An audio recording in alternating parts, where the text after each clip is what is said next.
Hola a todos. Mi nombre es Andrés Rosado, soy médico psiquiatra y creador del programa Andrés Sanemente. La iniciativa está dada principalmente por profesionales en salud mental muy preocupados por la situación que estamos viviendo en este momento. Por eso invitamos a profesionales, a la comunidad en general, a poder observar este ciclo de conferencias donde diferentes organizaciones se unen precisamente para llevar distintas informaciones o dudas que se tengan sobre todo lo que está sucediendo en estos momentos, desde los eventos que tienen que ver con la pandemia, pero también entender que fuera de esta hay muchas problemáticas que posiblemente vivíamos en el día a día y no las encontrábamos. Por lo cual, muchas gracias por participar. Espero muchos de sus comentarios para estar atento y responder cualquier duda que tengan al final de esta conferencia. Una de las principales situaciones que están viviendo normalmente es lo que tiene que ver con el insomnio. O la gente se duerme muy tarde o se despierta muy temprano, pero una de las cosas que nos damos cuenta es la pérdida de reconocimiento del paso del tiempo. Esto es muy importante que lo tengamos en cuenta porque lo vamos a colocar primero dentro de la normalidad. Normalmente nos ha pasado que posiblemente es domingo y nos levantamos ansiosamente, nos bañamos, nos vestimos, vamos a salir y alguien nos detiene y nos dice, oye, pero ¿para dónde vas? Y dicen, no, que tengo que un trabajo, tengo que irme a trabajar, tengo que irme a estudiar y alguien les recuerda que posiblemente es un día donde no tenían que hacer esa actividad. Eso pasa muchas veces porque el cerebro realmente, los seres humanos no reconocen el tiempo. El tiempo realmente es un invento que hemos hecho basados en formular el calendario y las horas. Incluso muchas veces durante el día nos hemos dado cuenta que a veces se nos pasa el tiempo o el tiempo pasa muy lento o muy rápido y eso no tiene un sentido real. En verdad es que muchas veces cuando estamos en procesos de concentración y creemos que el tiempo ha pasado de una manera muy rápida es porque estamos ocupados fuera de ese tiempo. Y cuando a veces pasa muy lento es porque estamos pendientes cada rato de ver si está corriendo el reloj. Entonces, lo que estamos viviendo principalmente ahora dentro de esta etapa de la pandemia es esto, pero en otras circunstancias también es una de las primeras señales que tenemos que tener en cuenta. ¿Qué vamos a encontrar? Vamos a encontrar cambios en el hábito alimentario, vamos a encontrar de alguna manera los cambios de humor, vamos a encontrar los cambios a nivel del sistema digestivo, vamos a encontrar situaciones que tienen que ver con la parte dolorosa a nivel del cuerpo, vamos a encontrar lo que mencionábamos anteriormente, los procesos de insomnio y vamos a encontrar lo que muchos posiblemente están viviendo, una falta de energía, una falta de lo que tiene que ver, digamos, con esas ganas de querer hacer las cosas. Entonces, estos son los síntomas que normalmente uno empieza a detectar fuera de la pérdida del tiempo. Unos cambios en los cuales normalmente no se veían o que la persona definitivamente está entrando en etapas de irritabilidad más frecuentemente. Pero hay que entender siempre el concepto no solo desde la psicología y de la conducta, sino también desde la parte médica, comprender que definitivamente nosotros vivimos bajo un concepto psicosocial, es decir, estos son los estresores que normalmente tenemos en el día a día, sean laborales, sean académicos, sean del entorno como tal. Pero también hay un concepto que es la vulnerabilidad. Las personas pueden nacer genéticamente vulnerables hacia el medio o definitivamente lo van adquiriendo. Normalmente, ¿cómo lo adquirimos? Lo hemos visto en violencia, lo vemos en abusos, lo vemos, digamos, en circunstancias donde hay estrés postraumático, es decir, donde hay algo que nos marca. ¿No? Pero también hay mucha gente generacionalmente que está naciendo bajo el concepto de ser más susceptible y más vulnerable. El primer concepto que vamos a observar es el inmunológico, el inflamatorio. Eso es lo que sucede.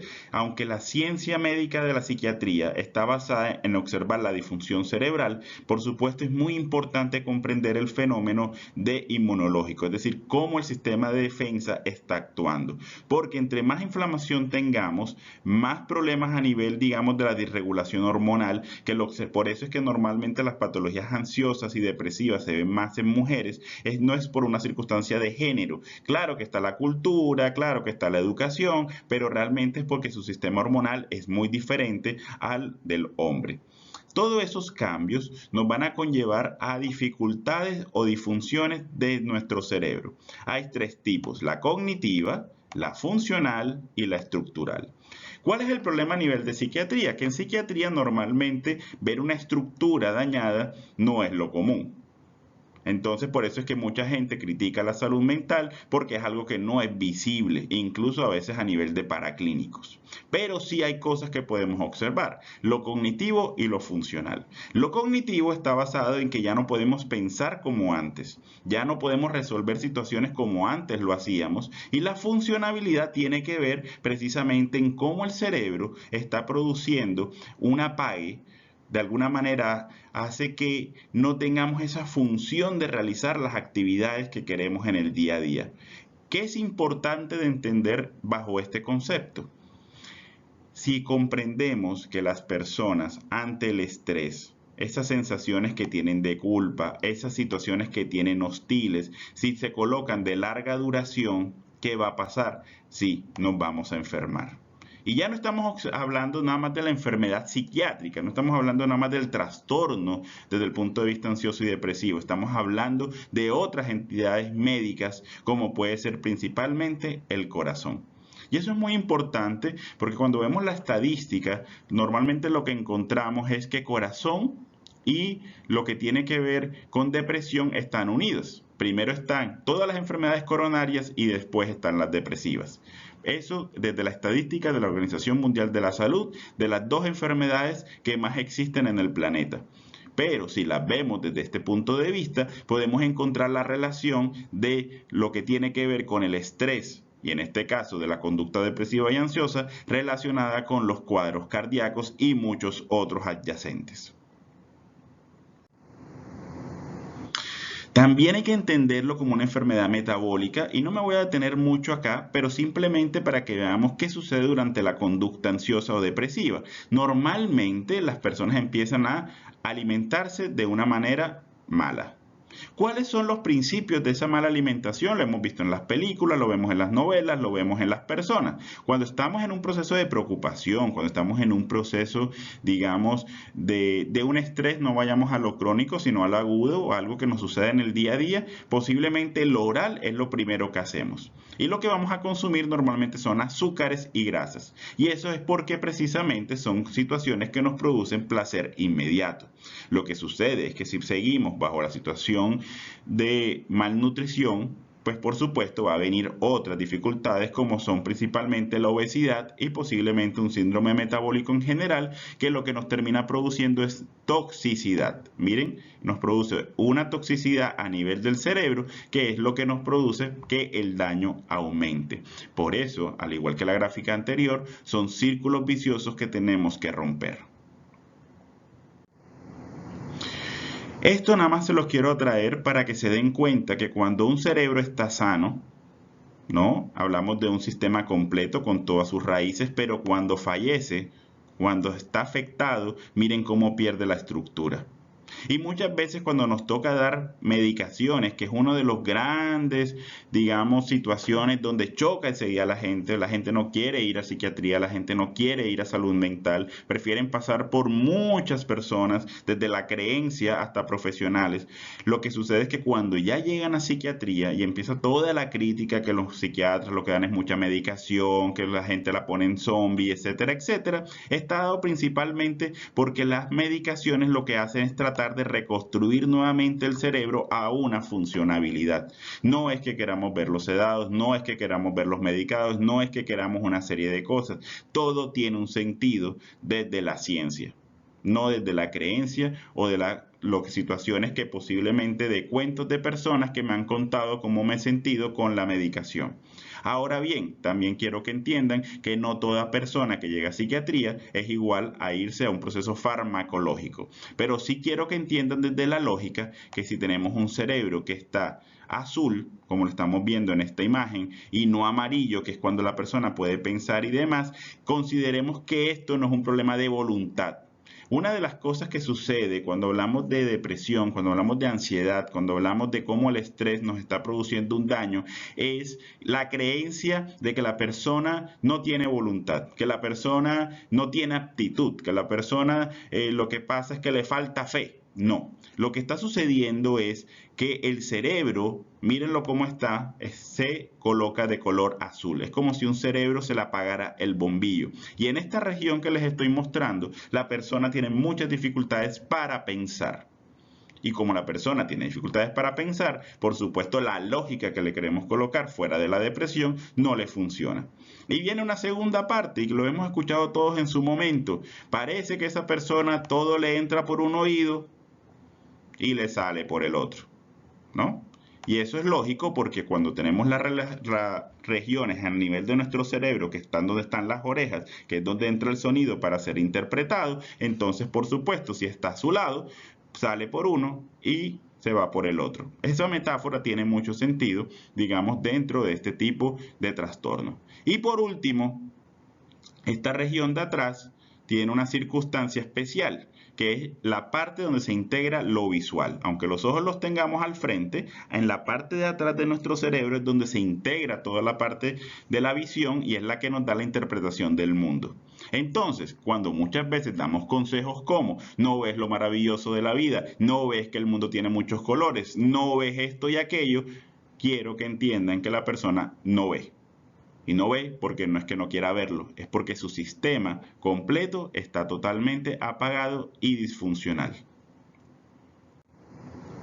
En estos tiempos de que estamos hablando del coronavirus, la integración de toda nuestra atención para protegernos del medio es la siguiente. El estrés no es malo en sí. El estrés agudo, el estrés, digamos, el susto que nos da algunas cosas a veces, son funcionales para tener tres conceptos: salir corriendo, pelear o definitivamente a veces nos quedamos paralizados.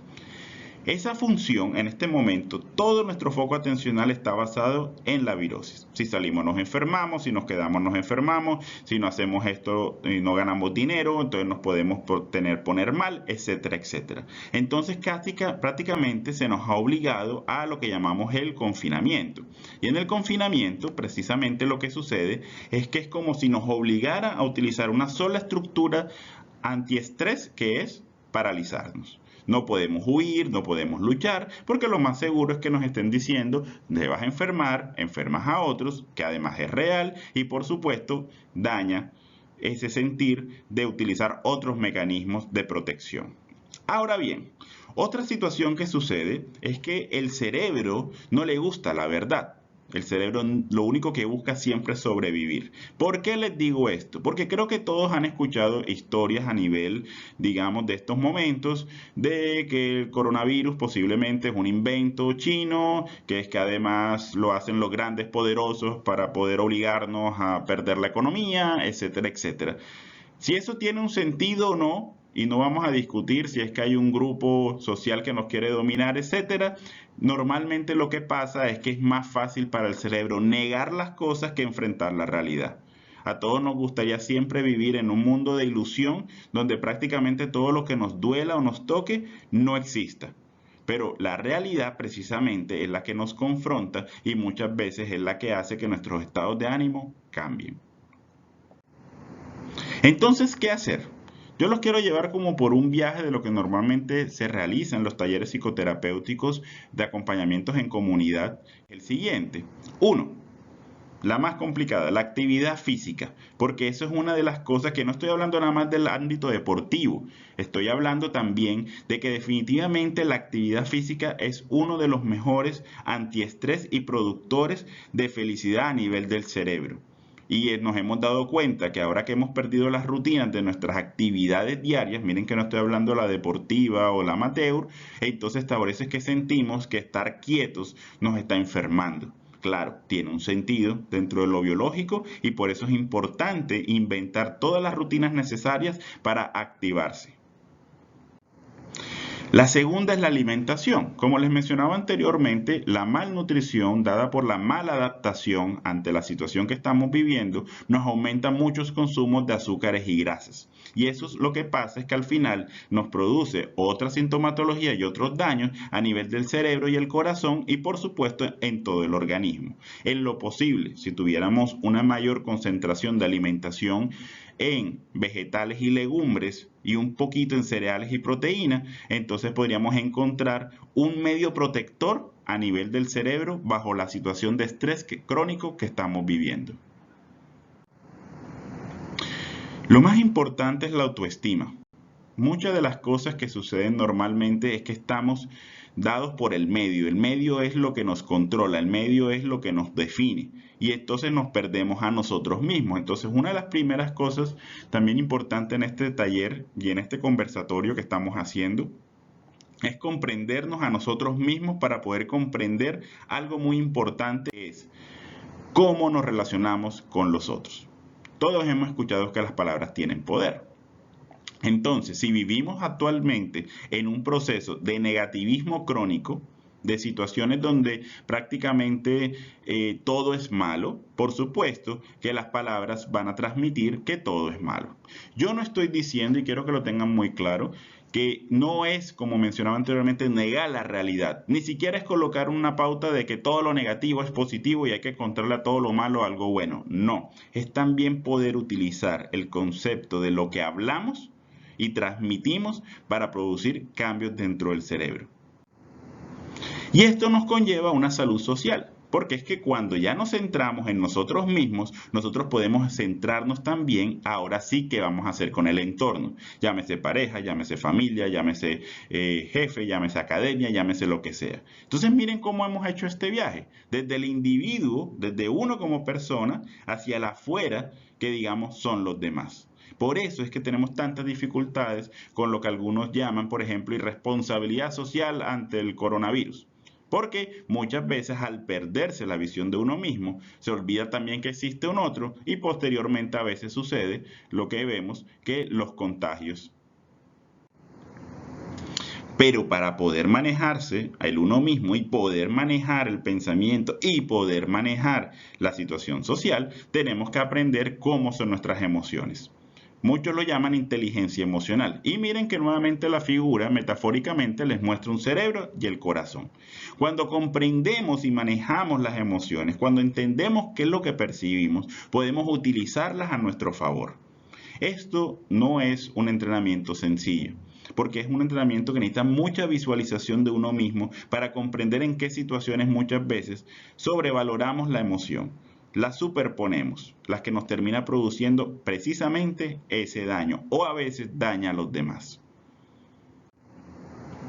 Cuando ya los elementos anteriores empiezan a integrarse, cuando ya podemos comprenderlos y trabajarlos, entonces de alguna manera las situaciones estresantes fuera, miren que aunque estamos en un proceso de pandemia, por eso es que este conversatorio es hacia el todo, hacia todos los actos de nuestra vida diarias, porque todo lo vamos a vivir fuera. Antes de la pandemia sucedía y durante la pandemia está sucediendo y va a suceder después. Entonces, cuando ya integramos las enseñanzas anteriores, podemos comprender que las situaciones normalmente, posiblemente no tienen por qué conllevarnos a la depresión o a la ansiedad, desde el punto de vista del estado, no del trastorno. Pero ojo, recuerden que si acumulamos una y otra vez una situación estresante, podemos enfermarnos, como lo expliqué anteriormente. Les mencionaba el concepto de pensar positivo. El pensar positivo no significa luchar contra la realidad, no significa negarla, no significa ponerla más bonita. A veces cuando las situaciones son grises, a veces cuando las situaciones son malas, son malas. Lo que estamos intentando realizar en lo posible es que para evitar precisamente que el cerebro se apague o se convierta en un cerebro azul, busquemos las mejores alternativas posibles. Y a veces, dentro de lo más complicado de las posibilidades, es aceptar que nada se puede hacer. Mientras uno entienda que las circunstancias a veces no son controlables por la misma persona, por uno como individuo, a veces depende mucho del medio externo, principalmente, por ejemplo, cuando uno es empleado y tiene unas situaciones de que el otro tiene unos poderes, así sea menos inteligente, o sea el amigo del dueño, o sea por palanca, y entonces uno pasa con esa rabia constante, le es muy difícil aceptar la situación. Y uno podría pensar positivamente, bueno, lo que tengo es trabajo, yo realizaré, entiendo que el otro me frustra, pero de alguna manera me voy a mirar a mí mismo para poder realizar mis funciones y poder continuar mi trabajo de la mejor manera posible. Entonces, dése cuenta, no es positivizar, es encontrar una alternativa muchas veces a la situación que vivimos. Pero hay situaciones que definitivamente no tienen manera de resolverse.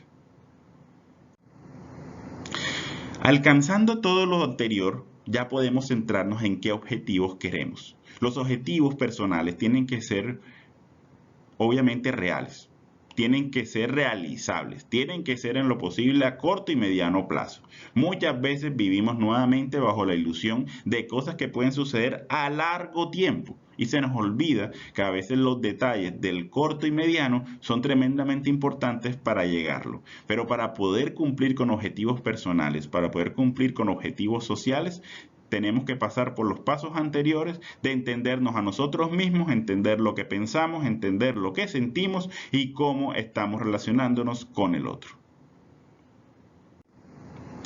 Cuando llegamos al final de todo este viaje, ya vamos a empezar a disfrutar más cualquier actividad placentera e incluso a veces que no nos guste pero queramos experimentar, lo vamos a sentir bien, lo vamos a sentir de manera distinta. No estoy diciendo que sea un camino fácil. Muchas veces el camino se cae, se vuelve a levantar, vuelve a caer y otra vez, una y otra vez, se trabaja ese tipo de frustración para poder lograr al final este objetivo, sentirse bien.